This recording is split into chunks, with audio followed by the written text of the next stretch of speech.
Katie Fehlinger with the Eve and Gwen Stefani reference. On a commercial break. Prepare to take us away. So all like the last 10 seconds right before we just came back from the break, I said, well, let me blow your mind with this upcoming statistic I'm going to show you. Like, all right. Really? The look you gave me was like, well, we're strapped in. Color We're ready to go. Wait till I show you, though. It was just a crazy amount of snow. We just saw the package earlier, you know, from all the snow that fell during the Christmas holiday. Erie, Pennsylvania pretty much outdid itself. Now, that's in the lake effect snow area, so they're used to seeing a lot of snow, but they really overachieved over the span of Christmas. And over the span of these last 2 days, let me show you the statistic here. Yeah, drum roll, please. A little drummer boy giving us a drum roll for the statewide 2-day record. This is across the entire state of Pennsylvania. 53 inches of snow fell, and that was actually, granted, it was a 2-day stretch technically, but it really fell over a span of just 30 hours. So the airport's totally shut down. I was just looking at the flight statuses across portions of really the entire U.S. just to give you a sense. We're going to get to that in a second, but they've shut down completely. So any flights that were going to Erie from Philadelphia International,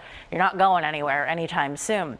We take a look at storm scan, though. At least that's empty here, and it's going to stay that way for the time being. Very tranquil conditions, save for that wind. It's not as harsh as yesterday, but it is still noticeable, still adding to that wind chill, no less. But for now, we're sitting pretty. We're sitting quietly until the next storm comes along. And the next one that comes along isn't actually visible on the map yet. We do have a little bit of light snow breaking out through Missouri, through parts of Kansas, and also some rain currently down through parts of the bayou, southeastern Texas. But that's really, it's no major storm system that's getting its act together just yet. We're currently at 32 degrees at the airport. Again, I think we're going to top off around 34 this afternoon, but you do need to take about 10 degrees off and factor that in for how you want to be dressing for the day. It's currently 4 below zero in Minneapolis, and I did just do a quick check. It actually feels like it's 19 below zero in Minneapolis right now, and I'm not sure. I think Misha went back home to Minnesota for the holiday. That poor girl must be freezing cold right now. Oh, sending warm thoughts your way, my dear. Well,